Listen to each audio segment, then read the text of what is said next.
SnowTrax is sponsored by Polaris, Think Outside, Ski-Doo Snowmobiles, Yamaha, Revs Your Heart, and by iPone Lubricants, exclusively distributed by Parts Canada. I think I speak for all three of us when I say that Quebec is possibly the best, but certainly one of the best snowmobiling destinations in North America for sure, but maybe even in the entire world. When you make a bold statement like that, you got to bring some perspective to have legitimacy, because that's a strong statement.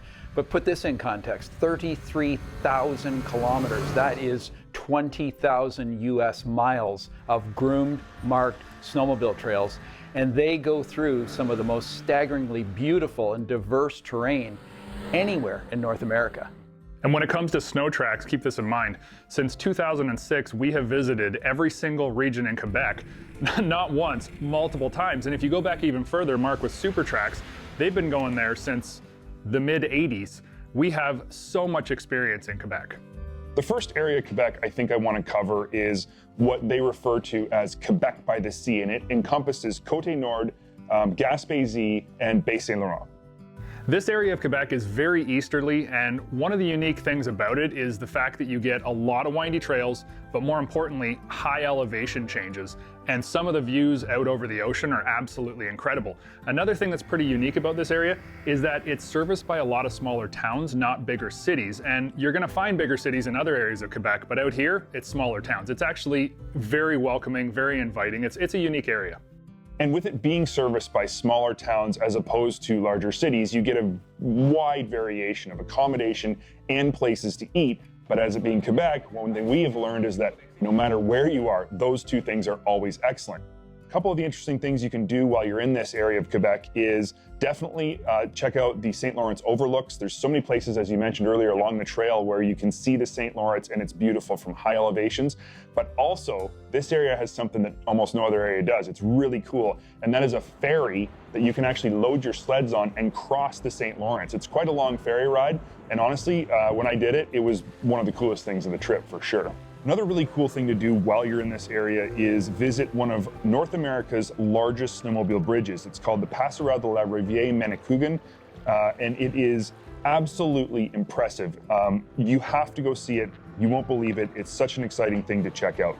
But there's more to this area than just the Bay Saint Laurent and Côte-Nord areas. You've got some experience somewhere else, don't you, AJ? Absolutely, and that area is Gaspésie. Gaspésie is really well known for getting huge snow. They've got the Chic-Choc Mountains, and then they also have out on kind of the peninsula, they've got Pierce Rock, which is pretty much a Canadian landmark. It's a tourist destination for sure. Absolutely, yeah. And summer or winter, it's beautiful to go here. It's a really popular area because it gets so much snow. This is a place to go if you want to ride in huge snow, and the trails are still groomed awesome. I mean, most places that get big snow like this, they don't groom as often as they should. Quebec and Gaspé, not one of those places. They groom all the time. And you can pretty much count on the snow there. Like it's almost, I don't want to say guaranteed, but it's almost guaranteed. Yeah.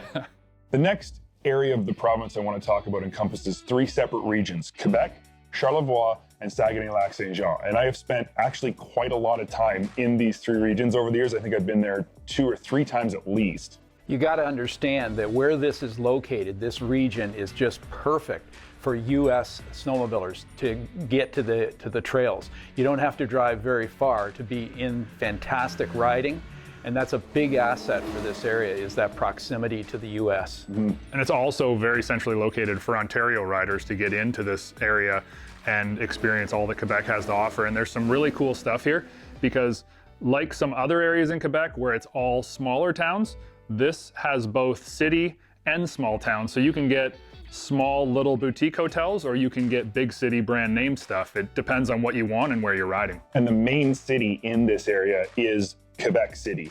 Quebec City is awesome. There's so much history there. The trails here are, I would call them diverse.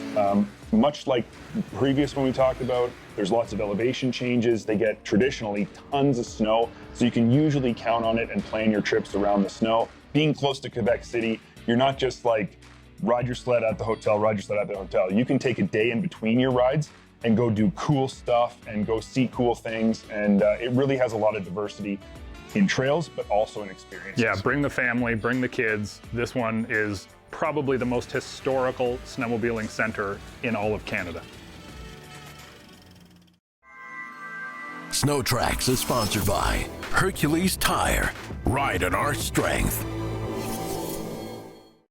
The next two regions I want to talk about are actually a little further south in the province of Quebec, still along the US border and very close to Ontario, and that's Centre du Québec and Chaudière-Appalaches.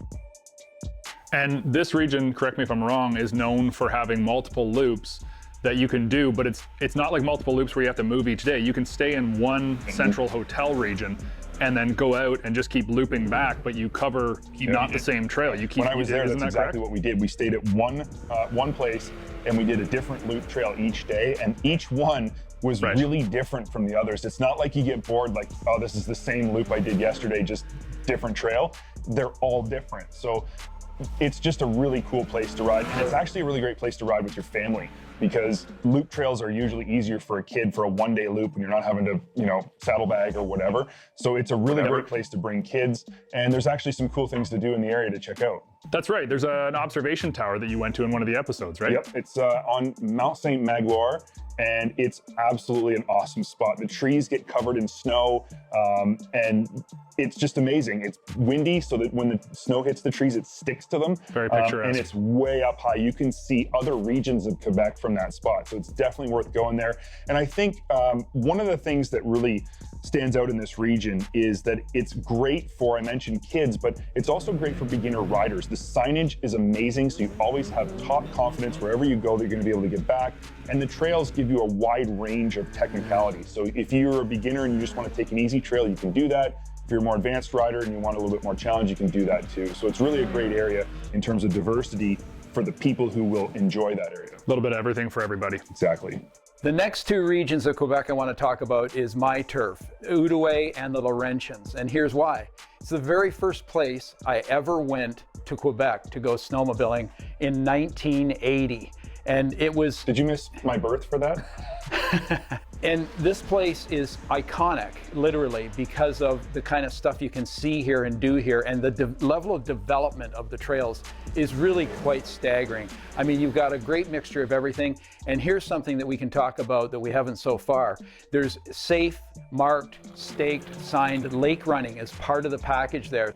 The accommodation too is, because it is so old and it's been around for so long, it's really well developed. The tourism operators, they know how to treat people. I mean, they know what you're looking for. When you call to check on what's going on, you get honest reports on the trails, honest reports on the snow conditions. It's a fantastic place, and quite frankly, it's near and dear to my heart, because that was the first time that I got a chance to ride Quebec, and it was awesome.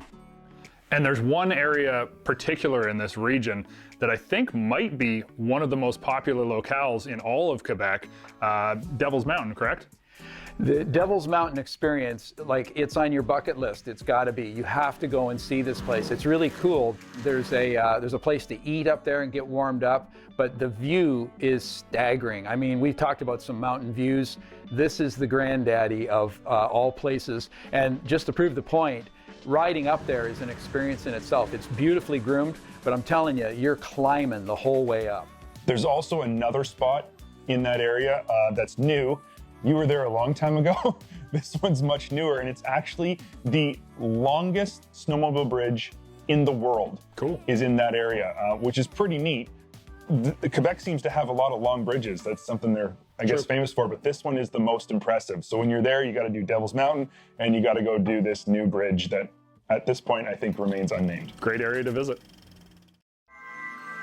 SnowTrax is sponsored by Princess Auto. Make it work. So the next two regions I think we need to talk about are actually regions that you and I both visited separately, but they are very recent. In fact, Ely-Chee-Baie-James was the last place I went in Quebec. We went to the town of Chibougamau. I went with my friend Stefan, and it is one of the most spectacular places to ride I've ever been. The trails are amazing, but there's like no traffic. So you can ride all day and not pretty much see anybody. And the other thing that they are most famous for, probably most famous for, is the amount of snowfall they get and how late and early their season is.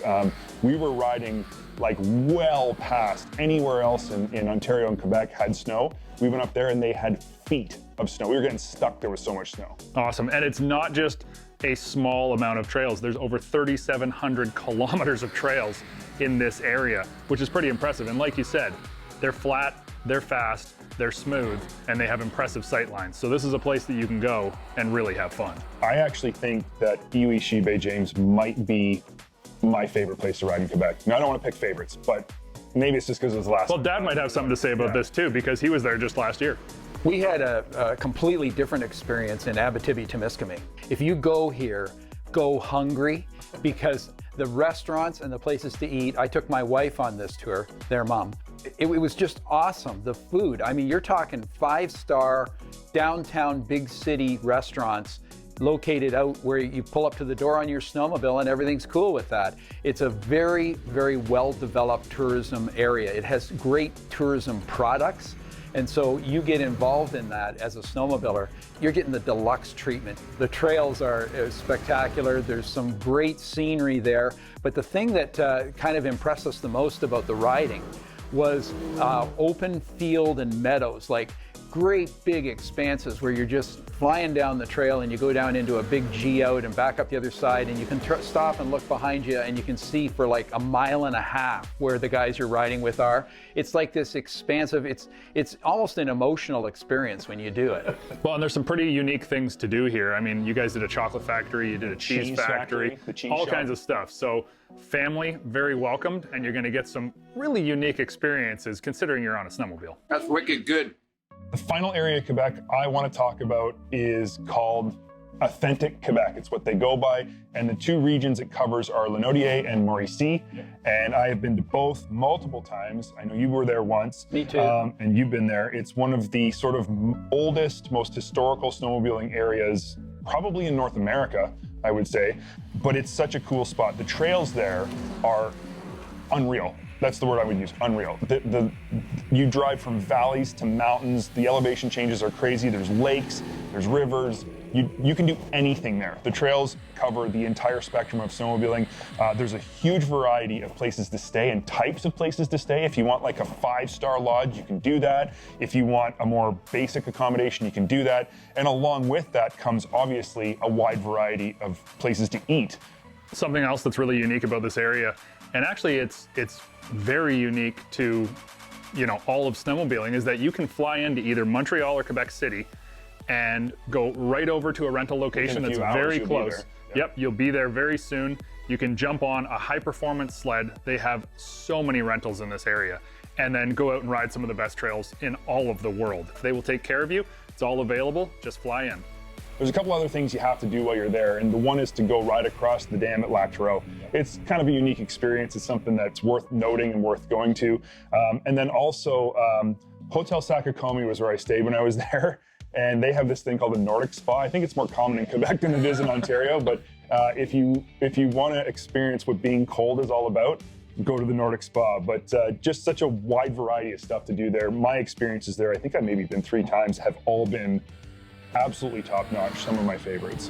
Of the 3 of us, I've actually been to Quebec more than anybody else, and this really is one of the world's must-ride destinations. Things that stand out for me are, of course, you know, the trails and the food and the accommodation, but also the people there are actually very accommodating, and a lot of people worry about the language gap. There isn't a language problem there, but I just love this spot. Especially to those of you who are in the Eastern United States and Ontario, don't hesitate to go. It's so close, and there is really no language barrier. They accept everybody, and your information will get across.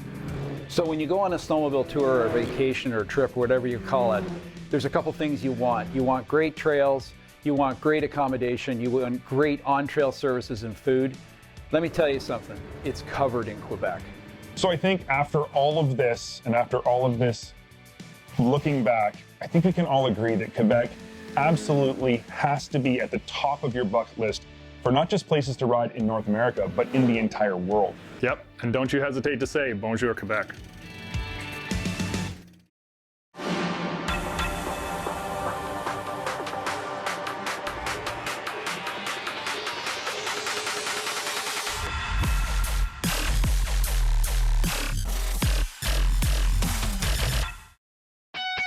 SnowTrax has been sponsored by Arctic Cat Snowmobiles. The regions of Quebec by the sea. Discover our ride ideas. FXR Racing. Maximum versatility for all conditions. And by MBRP Performance Exhaust. Built for the victory lap. There's no question that going really, really fast is really, really fun. And there are sleds on the market right now that will allow you to go ridiculous top speeds, turbocharged 4-strokes, putting out more horsepower than this industry has ever seen. But there's also no question that a turbocharged 4-stroke does come with a weight penalty. Now, it's less than it's ever been, but it is still there. So the question that you have to ask yourself is, what if you could have all of that super high turbocharged horsepower without the weight penalty? And for the first time in the history of the snowmobile industry, we have that with Polaris's new Patriot Boost VR1 turbocharged 2-stroke trail sled.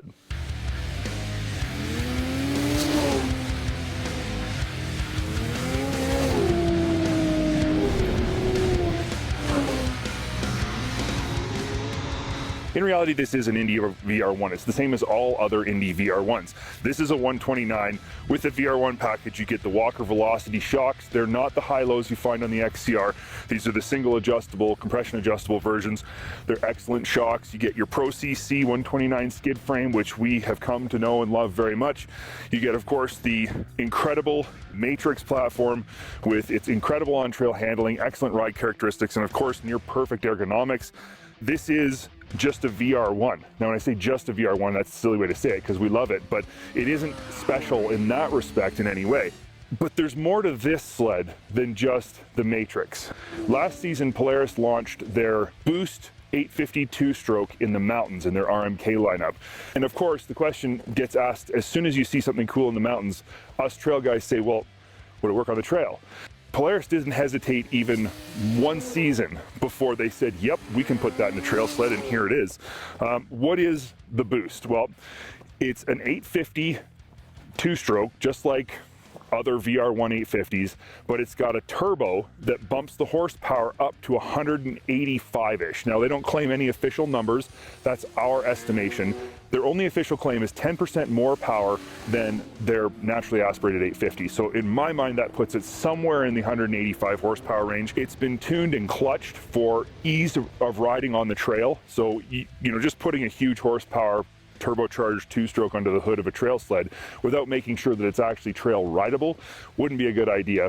The power is, as I said earlier, very linear at first. Polaris has tuned it so that you could trail ride this on a tight, twisty trail. You could trail ride this with your family all day long, and it wouldn't be annoying. It wouldn't be tiring. It's not constantly ripping the bars out of your hands. It's very smooth and controllable. But the second you squeeze that throttle a little bit harder and get up into that boost, things just get crazy. The rest of the sled, though, how do we talk about the rest of the sled? What does it have? What does it do? Well, as I mentioned earlier, it is a VR1, obviously. The VR1 ergonomics and handling characteristics of the MATRYX chassis, those are things that we've come to know and love. Those are things that it would be very difficult to convince me to take a high horsepower 4-stroke to lose those kind of characteristics on this sled. I mean, if this thing only came in a 650, I would still pick it every time because it just feels so good to ride, and you can ride it so fast on the trail. It stays so flat, it bites with the outside ski, it's predictable, it's confidence inspiring. I would pick this sled over most of the other ones 10 out of 10 times, even if I was at a horsepower deficit. But as soon as you dump that big turbo under the hood, you're basically taking only a 20-pound weight gain. to have an extra, arguably 10 to 15, maybe 20 horsepower, depending on how you want to argue the stock horsepower of this sled. I can take this sled and get all the benefits of crazy high horsepower and all the cool factor of listening to the turbo flutter when I chop the throttle and hearing the whine of the turbo when I really ramp it up and get on the throttle. I get all that fun stuff and don't lose out on any of the positive trail characteristics that I absolutely demand in a snowmobile if I'm going to ride it day to day. Now the truth is, this isn't going to be a cheap snowmobile. It's not a cheap snowmobile. And I know there's a lot of people out there who get uptight about that and who complain about the prices of modern snowmobiles. And I'm sorry, but I just can't abide that. Snowmobiles are getting better and better as time goes on, and prices have gone up partially thanks to COVID and all of the supply chain struggles and all of the staffing struggles manufacturers are all having. Prices have had to go up. You don't have to buy this if you don't want to. You can buy all of the other versions that Polaris had. This is kind of reserved for that very specific user, the guy who wants to go lake racing, the guy who still wants great on-trail handling and isn't afraid to pay for it. 7S display, all of the other excellent features and benefits that you get with this sled. So before you complain about price, just realize that you don't have to buy this thing, and that's, there's other sleds out there for you. If you're the kind of guy who's riding an 850 and you're getting tired of your buddy's turbo 4-strokes beating you down the lake, you now have the solution to that problem, and it comes with almost zero compromises. And that's really all I have to say about that.